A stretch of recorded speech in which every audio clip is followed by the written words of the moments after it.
And the next question is a question about householder becoming enlightened. A simple question: can householder become enlightened? How high can a householder attain if remain living as a householder? So of course, a lot of us who are householders, when we are new to Buddhism, we are very interested in this question. This is a question I think a lot of people are very interested in. So I shall attempt to offer some suggestions and directions, some guidance, and also drawing from lessons from my teacher, Venerable Dr. Punaji. So let us begin with looking into the response to this very interesting question. I think a lot of people have this in their mind. Can a householder become enlightened? If not, how high can a householder attain if he remains living as a householder? Okay, so let's take a look at what Bhante has to say about giving up this household life. Right? Basically, Bhante Punaji points out that it is not possible for a householder normally to become fully enlightened. Of course, there are certain attainments a householder can accomplish, but as far as the highest and most supreme attainment of Nibbana, as Bhante Punaji pointed out, it is not possible. And it's not only Bhante Punaji who is saying that. There's a sutra where the Buddha also mentioned that. So now let's take a look at the advice from Bhante Punaji. The person who is normally leading the household life,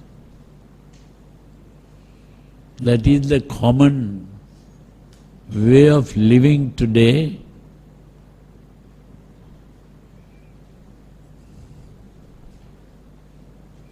whether by living in that way, a person can bring all suffering to an end. As the Buddha says, no, it is not possible.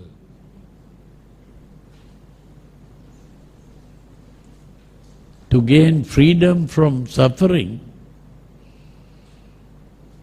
you have to give up that household way of living.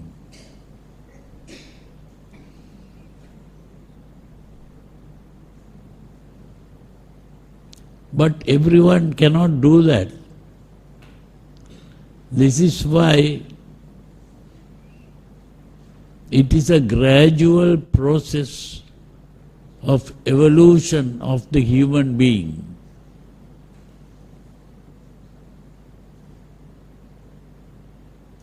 Giving up the household life, giving up the pursuit of sensual pleasure,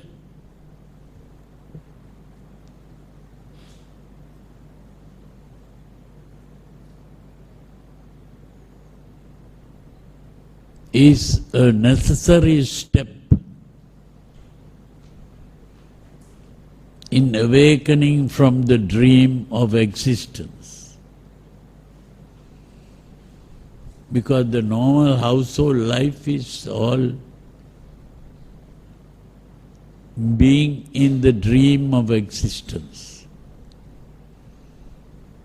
Okay, Bhante Punaji basically pointed out that living a household life is actually engaging in the dream of existence.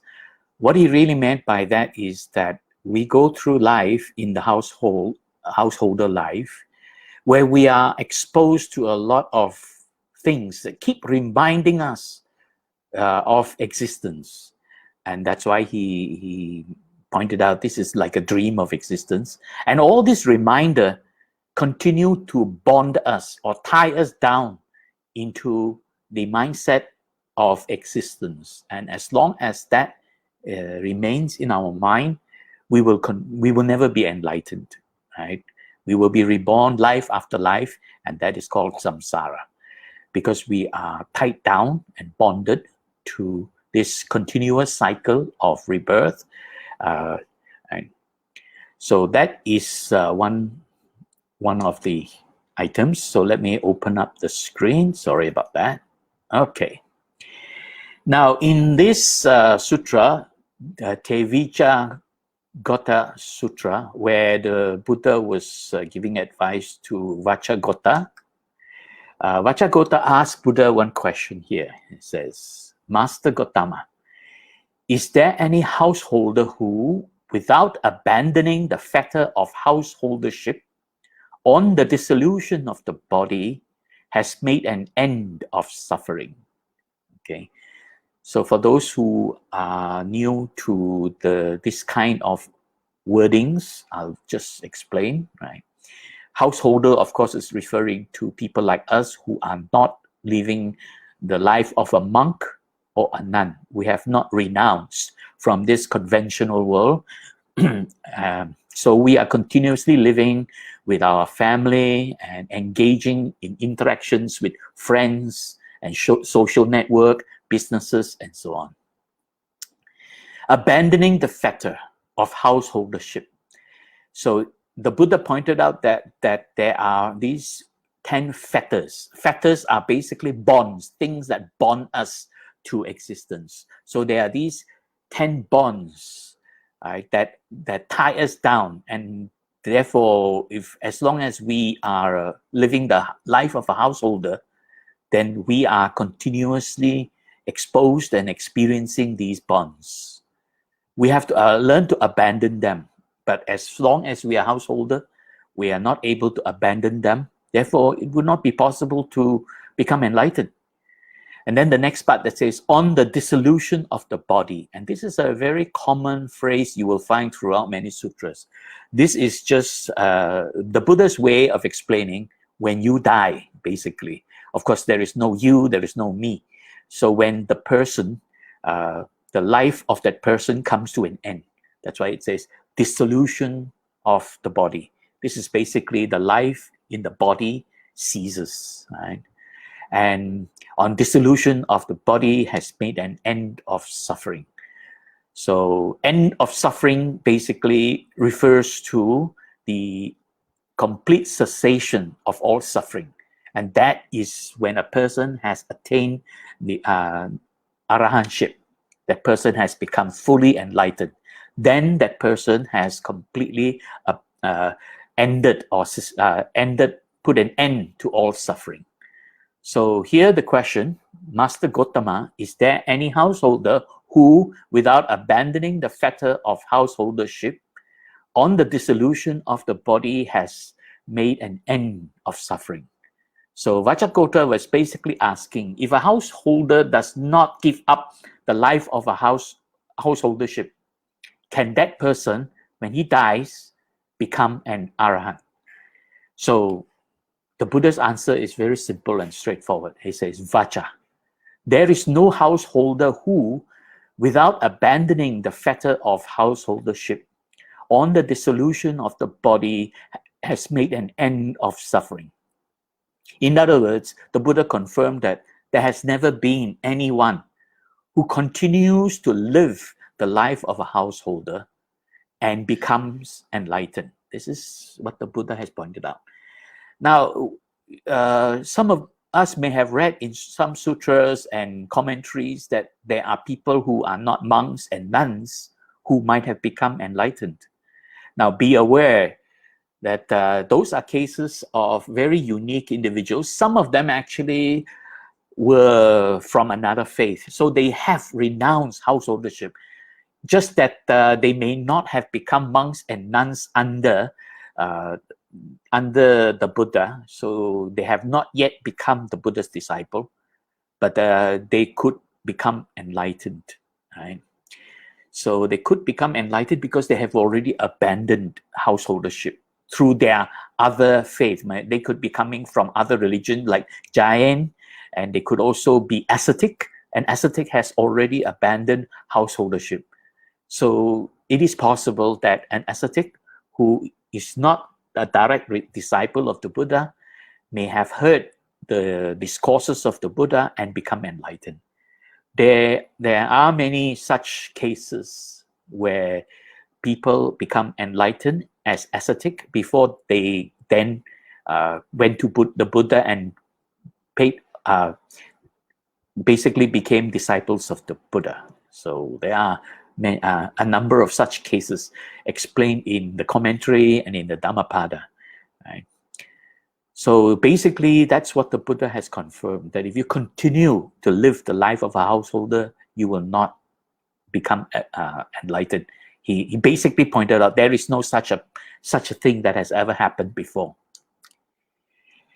Now, when we talk about these fetters, what are they? So there are these 10 fetters that bond us, and we have to give up all of them. We have to eradicate all 10 fetters in order to become fully enlightened. But that is the ultimate stage. That is the final stage. Before reaching the final stage, there are really 3 other stages. So in other words, there are 4 levels of enlightenment. Becoming an arahant is the ultimate, the final stage. That is the highest and most supreme attainment.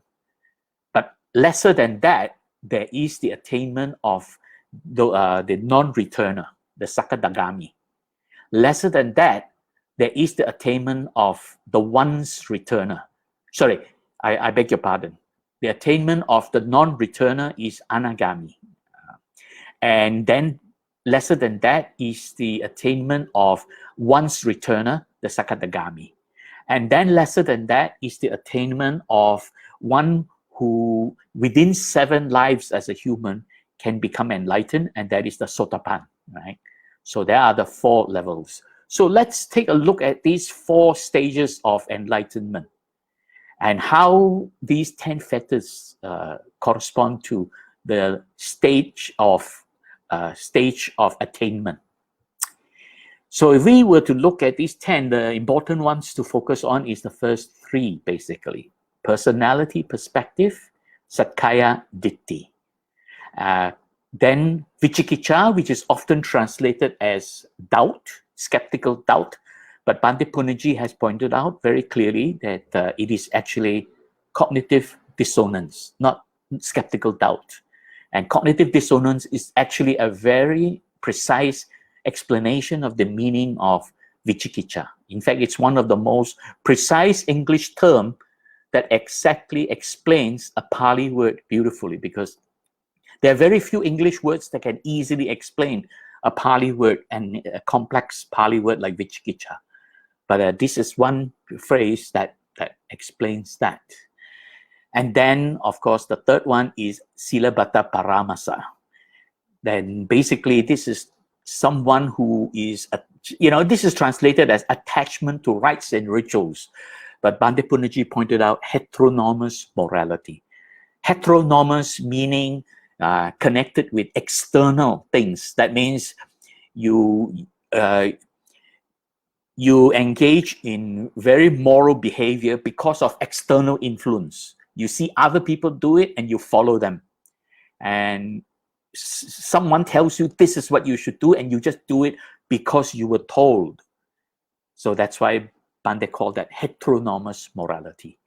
You practice virtuous morality because of external influence, either from what you have observed and you are following, or from what someone is telling you to do, right? So that's why it's translated as attachment to rites and rituals. But a more precise explanation of that is heteronomous morality. The opposite of that, right? The opposite, that means if you're not practicing heteronomous morality, the exact opposite of that is autonomous morality. Autonomous meaning from within. That means you have understood the Dharma, you have trust in the Dharma, confidence, and devotion to practice from rising from within, your willpower.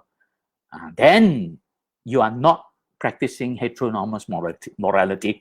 You would be practicing autonomous morality. That's the opposite of heteronomous morality. Okay, so these are the first 3. If we can, initially, during the early practice, we should try to minimize this gradually. We can't eradicate them immediately, but we can try to minimize them step by step. And if we can completely eradicate them, we would then become stream entrant, right? So that means if the first three fetters are completely eradicated, then that person would have entered the stream, so to speak. And that person would attain that first level of Arya. That means they call it noble one, but it's not. It's actually super normal person. As Bhante Punnaji has always pointed out, the word Arya does not mean noble. It means super normal, above normal. So a person who can abandon these three is not a normal person. This is a person who has attained a state of being above normal, super normal. So the first level is of Arya, is the stream entrance, Sotapan. Such a person, within 7 lifetimes as a human, after being reborn, after 7 lifetimes maximum, this is the maximum. It may not even take that long. It could be within 1 lifetime or whatever. Maximum 7 lifetime of rebirth, that person would become an Arahant, right? So this is the Sotapan. First to third fetters are fully eradicated. I won't be going into explaining all these fetters because that's going to take the whole evening just to explain a few of these fetters. I'm sure you have heard about these elsewhere. Maybe some other time I can go into this, right? So if we can get rid of these 3 fetters, then we are Sotapan. And the next, the next is that we would have, there's something wrong with this. Give me 1 minute. Yeah, that's better. Okay, that's better. Right. Then after attaining that first stage, that person begins to practice more and try to abandon number 4 and number 5. And if that person can substantially reduce, greatly reduce number 4 and number 5, then that person would then attain the second level of Arya, that is the once returner, Sakadagami. That means first to third fetters fully eradicated, and fourth and fifth fetters are greatly reduced. And it's not easy, as you can see here. A householder will have great difficulty eradicating completely number 4 and number 5. This is why a householder normally at best can only be a Sotapan. Even trying to be a Sakadagami is not easy. The only possibility is that this householder has consciously disengaged from a lot of sensual activities and therefore is able to reduce substantially the lust for pleasures. Actually, here doesn't really mean that you're craving for all kinds of pleasures, but here is simply that you experience something pleasant and you enjoy it and say, oh, I like it. You know, just liking it, that itself, you are then experiencing this lust for sensual pleasures. Right? So this is not really talking about going crazy about sensual pleasures. So how can a householder get rid of that? Because he's constantly faced with all kinds of surroundings that he is experiencing the pleasures. Your bed, for instance, you're sleeping on a comfortable bed.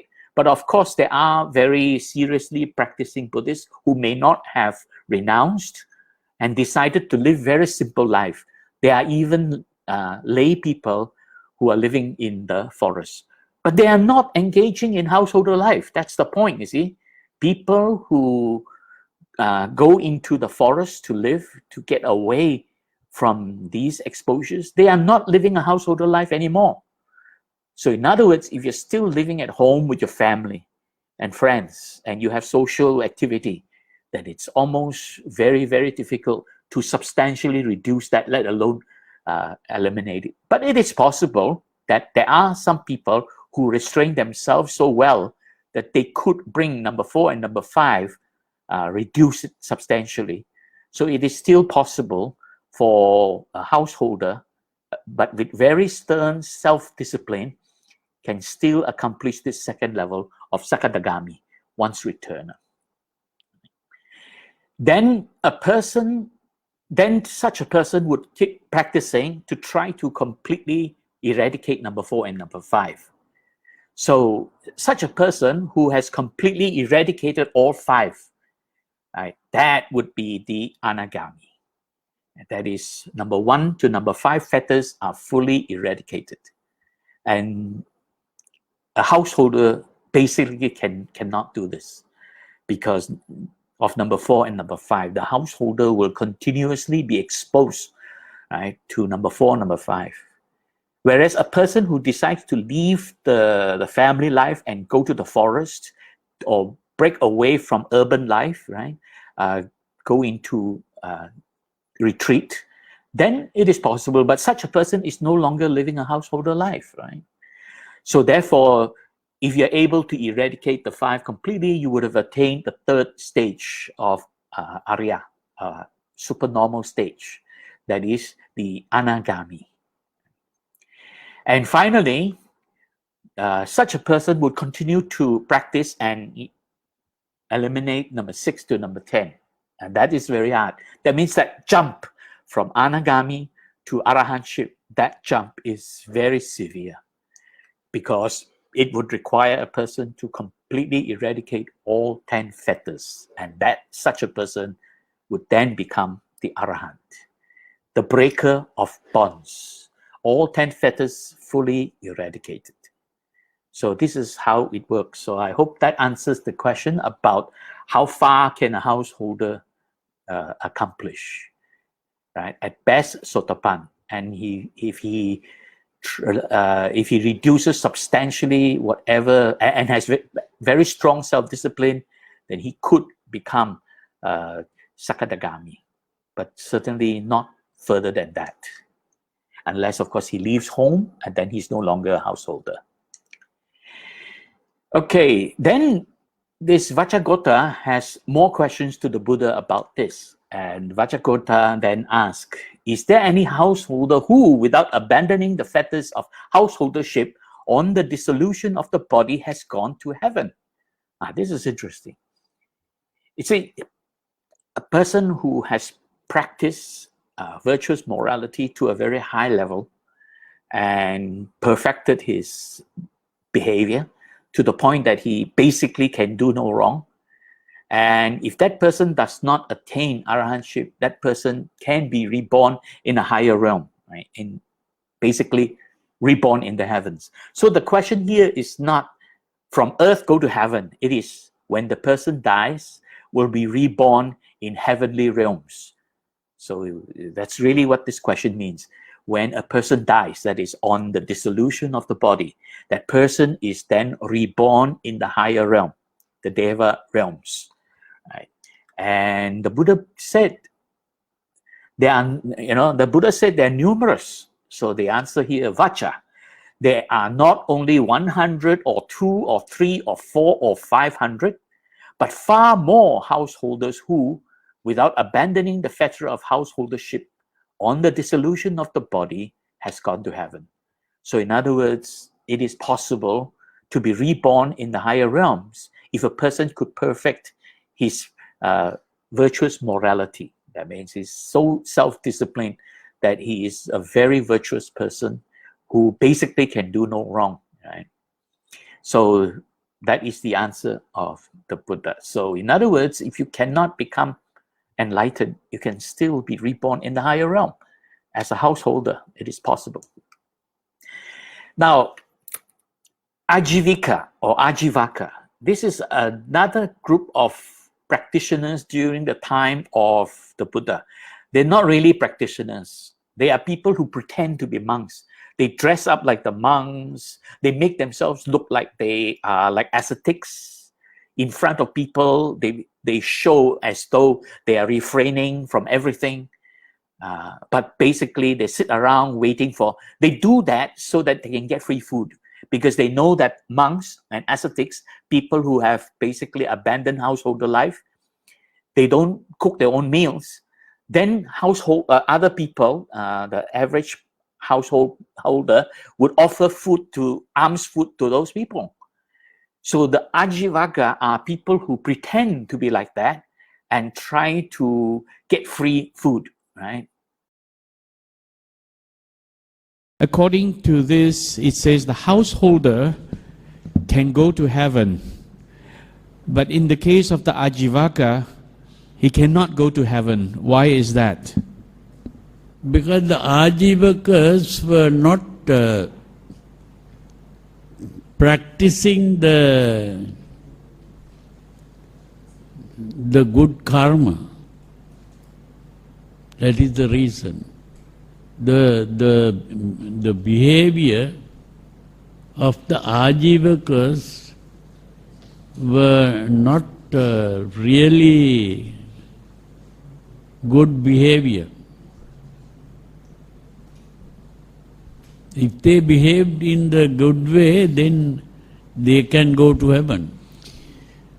Because we are not sure what an Ajivaka really is, but according No, to Ajivaka simply means they were beggars. beggars, Yeah. waiting for food to be given to them. So in other words, in their normal life, they don't practice sila themselves. That's why they don't go to heaven. That's So right. those who want to go to heaven, you know what to do lah. So those who want to go to heaven basically practice good morality. That's really what it is, right? So now again, we take a look at these 10 fetters, and we note that if you're able to abandon the first 3 fetters, you would attain the state of Sotapan. You would attain the Arya, the first level of Aryahood, and that is the Sotapan, the one who within 7 life will become enlightened maximum. But it can also happen within 1 lifetime, and that has happened before. So if you're able to abandon those 3. So let's take a look at Bhante Punaji explaining this point. What is called the supernormal eightfold way, that also starts with a goal. And this is why the Samma Sankappa is called goal orientation. And so the goal becomes Nibbana. Nibbana is the goal, ending of suffering, ending of the insecurity of life. And once that becomes the goal, which is coming in the form of tranquility of mind, and that leads to Samma Vacha, Samma Kammanta, Samma Ajiva. Now that is when your mind is turned in the proper direction, then you begin to behave in the proper way, which means you begin to speak in the right way, act in the right way, and live in the right way. So up to that point is what is called the first step, which is to enter the stream, Sotapanna.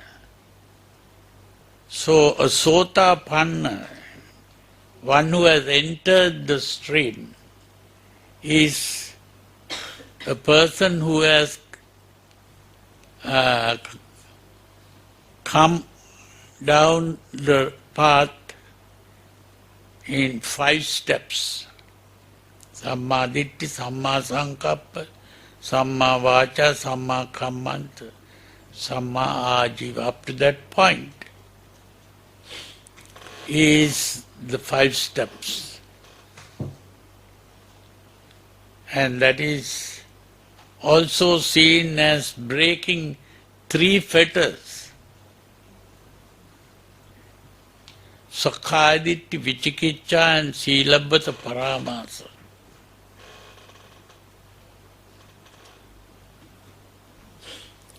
So Sakkaditti is simply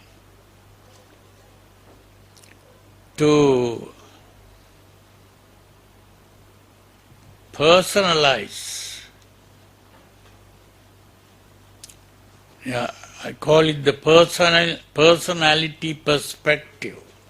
You are personalizing your emotions. By personalizing the emotion, you are encouraging the emotion. Here we are trying to get rid of the emotion. That is, you are discarding the emotion. So, the personalizing is given up. And Vichikicha is where your mind is turning in two different directions.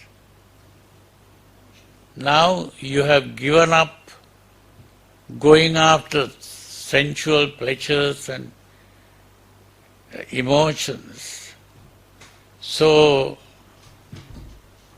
because your goal has been tranquility of mind, so Vichikicha disappears with that. And then comes Silabbata Paramasa. Silabbata Paramasa really refers to the Sila and the Bata. Sila means to avoid bad behavior. Bata means to practice good behavior. Paramasa means, para means foreign. Amas means to receive, accept. You are not accepting this behavior because other people want you to behave.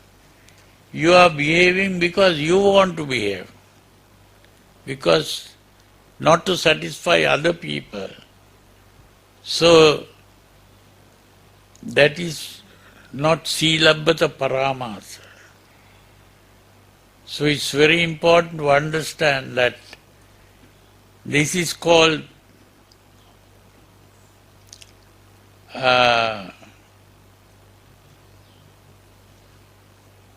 autonomous behavior or autonomous morality instead of heteronomous morality. Heteronomous morality is Silabbata Paramasa. Instead of behaving to satisfy other people, you are behaving in the proper way because you realize the need for it. But then from there on comes Samma Vayama, which is how to gain control over your emotion. Okay, so Bante basically is explained that, right? So if we were to look at the 10 fetters, there are 4 stages of awakening, attaining Aryahood, and the first, of course, is Sotapan, eradicating the first 3 fetters, then Sakadagami, substantially reducing number 4 and number 5 after eradicating the first 3, and Anagami, eradicating the first 5, and finally the Arahant, the breaker of bonds, one who basically has eradicated also the last 5 of the 10 fetters.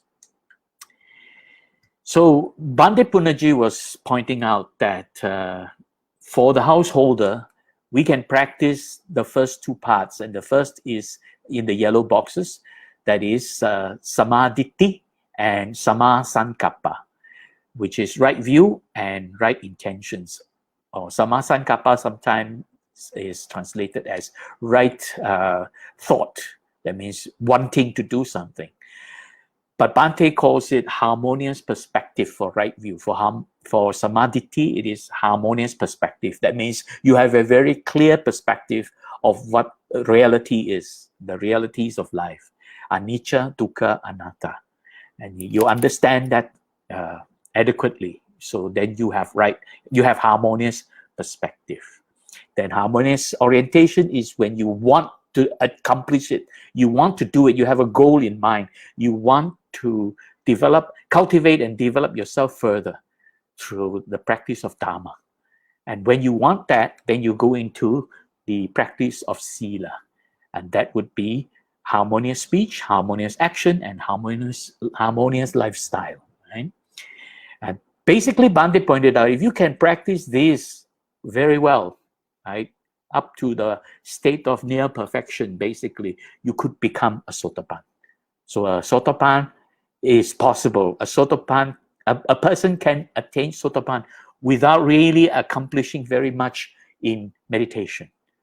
Meditation is helpful, but it is not mandatory. Right? And the last part is the meditation part, samadhi. Unfortunately, the word samadhi is often translated as concentration. The more accurate meaning is stillness of mind, tranquility. Sometimes Bhante calls it mental equilibrium. Right?